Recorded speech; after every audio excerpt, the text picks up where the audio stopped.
বিসমিল্লাহির রহমানির রহিম। প্রিয় সাংবাদিক ভাইরা, আসসালামু আলাইকুম। বাংলাদেশ আমার অহংকার, এই স্লোগান নিয়ে র্যাপিড অ্যাকশন ব্যাটালিয়ন প্রতিষ্ঠা লগ্ন থেকে বিপুল পরিমাণ অবৈধ অস্ত্র গোলাবারুদ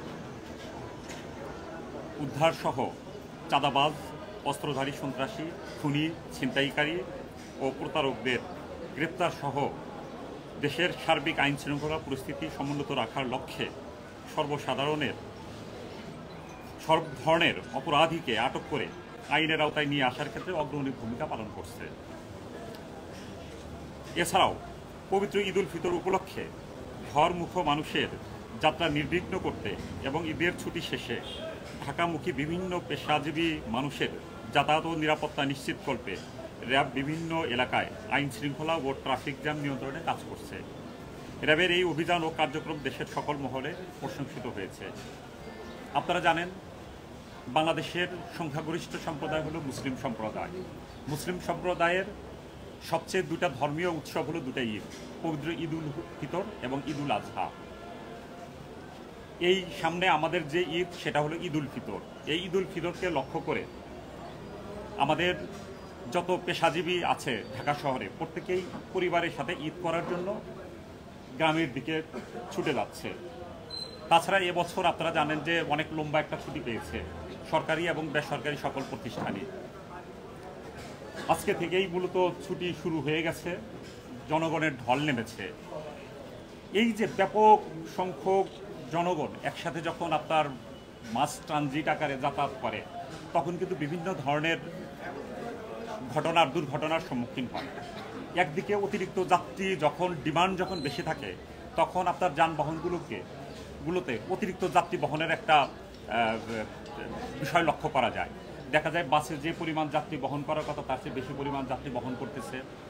আপনার লঞ্চে যে পরিমাণ যাত্রী বহন করার কথা তার চেয়ে বেশি পরিমাণ যাত্রী বহন হচ্ছে। লঞ্চের ছাদে যাত্রী বহন হচ্ছে, ট্রেনের ছাদে যাত্রী বহন হচ্ছে, যেটা আমাদের জন্য খুবই ঝুঁকিপূর্ণ, যে কোনো সময় দুর্ঘটনায় পতিত হতে পারে। কাজেই আমাদের টার্গেট যে ঘরমুখ মানুষ যাতে নিরাপদে তাদের পরিবারের সাথে যাতে ঈদ করে আবার ঢাকায় যাতে ফিরে আসতে পারে, তার জন্য যত ধরনের ব্যবস্থাপনা তার র্যাপিড অ্যাকশন ব্যাটালিয়ন গ্রহণ করেছে। আমরা জনসচেতনতামূলক কার্যক্রম আমরা করতেছি। তাছাড়া এই ঈদকে কেন্দ্র করে বিভিন্ন ধরনের দুষ্কৃতী চক্র, আপনার ধরেন ডাকাত, ছিনতাইকারী, চাঁদাবাজ, তাদের যে তৎপরতা সেটা কিন্তু অনেক গুণে বৃদ্ধি পায়। আমরা তাদেরকে নিবারণ করার জন্য আমরা রোবাস্ট প্যাট্রোলিং আমরা চালু করেছি। আমরা তাদের নিরাপত্তা দেওয়ার জন্য 20টির বেশি রোবাস্ট প্যাট্রোলিং টিম কাজ করছে। তার সাথে সাথে র্যাবের সাদা পোশাকধারী আমাদের যে সদস্যরা, তারাও কিন্তু গোয়েন্দা কার্যক্রম কিন্তু পরিচালিত করছে। আমরা একদিকে নিরাপত্তা দিচ্ছি, আরেকদিকে আমরা অস্ত্রধারী, সন্ত্রাসী, চাঁদাবাজ তাদেরকে আমরা গ্রেপ্তার করতেছি, গ্রেপ্তার করে আইনের আওতায় আনতেছি। একদিকে যেমন তাদেরকে গ্রেপ্তার করতেছি, আরেকদিকে আমাদের রোবাস্ট প্যাট্রোলিংয়ের মাধ্যমে তাদেরকে নিরাপত্তা দিচ্ছি। এখানে আরেকটা বিষয় আপনারা লক্ষ্য করেছেন, যখন অনেক মানুষ ঢাকা থেকে যখন চলে যায়, ঢাকা শহর অলমোস্ট খালি হয়ে যায়, তখন ঢাকায় তারা যেই বাসাবাড়ি রেখে যায়, বাসাবাড়িতে তাদের অনেক মূল্যবান দ্রব্য সামগ্রী রেখে যায়, এটাও কিন্তু অনেক ভালনারেবল হয়ে যায়। এই বাসাবাড়ির যাতে নিরাপদ থাকে, তাদের ধন সম্পদ যাতে নিরাপদ থাকে, সেই নিরাপত্তাও কিন্তু আমরা দিচ্ছি। র্যাপিড অ্যাকশন ব্যাটালিয়ন 10-এর যেই আপনার ড্যামরা থেকে শুরু করে, ড্যামরা, যাত্রাবাড়ি থেকে শুরু করে এদিকে লালবাগ, কামরাঙ্গীরচর পর্যন্ত ঢাকা মেট্রোপলিটনের 12টা থানার ভিতরে আমাদের সবসময় আপনার 10টা টিম কার্যকর থাকবে। 10টা টিম রোবাস্ট প্যাট্রোলিং করবে দিনটা 24 ঘন্টা। তাছাড়া আমরা বিশেষ কিছু জায়গায় আমরা গুরুত্ব দিচ্ছি, যেমন আপনার বিভিন্ন বাস টার্মিনাল। আপনারা জানেন যে সায়দাবাদ বাস টার্মিনাল অনেক গুরুত্বপূর্ণ একটা টার্মিনাল। এখান থেকে আমি খোঁজ নিয়েছি যে প্রতিদিন 1000-এর উপরে বাস ছেড়ে যায়, এবং প্রতি বাসে যদি আপনার 50 থেকে 60 জন যাত্রী বহন করে, তাহলে 50 থেকে 60,000 যাত্রী কিন্তু প্রতিদিন ঢাকা থেকে কিন্তু বের হয়ে যাচ্ছে। কাজেই সায়দাবাদ বাস স্ট্যান্ডটা অনেক গুরুত্বপূর্ণ। এখানে আমরা একটা কন্ট্রোল রুম স্থাপন করেছি। তাছাড়া এখানে আমাদের সার্বক্ষণিক আমাদের 2টা পেট্রোল থাকবে, সায়দাবাদ বাস টার্মিনাল এবং এর আশেপাশে এলাকায়। এখানে যাতে কোনো প্রকার ছিনতাই, কোনো প্রকার দস্যুতা, কোনো ধরনের চাঁদাবাজি, তাছাড়া আপনার আরেকটা বিষয় এখানে যে যানবাহনে অতিরিক্ত ভাড়া আদায় করা, এই ধরনের কোনো ঘটনা যাতে ঘটতে না পারে সেটা সবসময় আমাদের পর্যবেক্ষণে থাকবে এবং আমাদের নিরাপত্তা বলয়ে বেষ্টিত থাকবে। এবং এই নিরাপত্তা নিশ্চিত করার জন্য আমরা 3 স্তরের নিরাপত্তা ব্যবস্থা আমরা গ্রহণ করেছি। এখানে কন্ট্রোল রুম স্থাপন করেছি। কন্ট্রোল রুমে সবসময় আমাদের অফিসার থাকবে, এখানে তাদের নাম্বার আছে।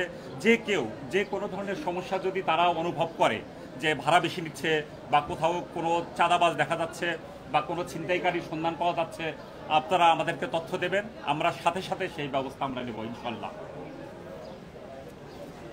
এই ঈদের যাতে নিরাপদে আমরা যাতে সবাই ঈদ করতে পারি, এটা শুধুমাত্র আইন শৃঙ্খলা রক্ষাকারী বাহিনীর কিন্তু একার কাজ না। এখানে যারা যাত্রী মালিক সমিতি আছে, যারা ড্রাইভার আছে, প্রত্যেকেরই কিন্তু এক একটা দায়িত্ব। সাংবাদিক ভাই আপনারা আছেন, আপনাদেরও একটা দায়িত্ব। আপনারা জনসচেতনামূলক যেই সব কার্যক্রমগুলো আপনারা আপনাদের ইলেকট্রনিক্স এবং প্রিন্ট মিডিয়ার মাধ্যমে জনসাধারণের মাঝে তুলে ধরেন বিভিন্ন সতর্কবার্তা। ড্রাইভার যারা আছে তাদের প্রতি রিকোয়েস্ট থাকবে যে আপনারা ওভার স্ট্রেস থাকবেন না। দ্যাট মিনস দেখা যাচ্ছে যে একজন ড্রাইভার না ঘুমিয়ে কন্টিনিউয়াসলি তারা গাড়ি ড্রাইভিং করতেছে।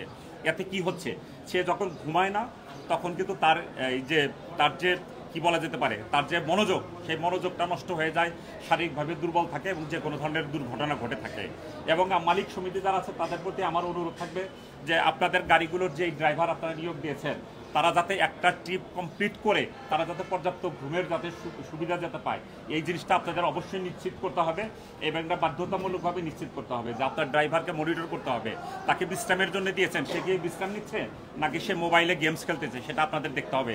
এটা খুবই গুরুত্বপূর্ণ। আমরা যদি নিজেরা সতর্ক থাকি, আমাদের যার যা দায়িত্ব সেটা যদি আমরা ঠিকভাবে করি, আমরা মনে করি যে আমাদের এই ঈদ যাত্রায় আমাদের ঘরমুখো মানুষ, বিভিন্ন পেশাজীবীর মানুষ, আমরা সবাই নিরাপদে আমাদের পরিবারের সাথে ঈদ উদযাপন করে আমরা আবার আমাদের নিজ নিজ কর্মস্থলে ফিরে আসতে সক্ষম হবে ইনশাল্লাহ। এবং এটা করার জন্য আমাদের র্যাপিড অ্যাকশন ব্যাটালিয়নের পক্ষ থেকে সব ধরনের সহযোগিতা বেশি থাকবে।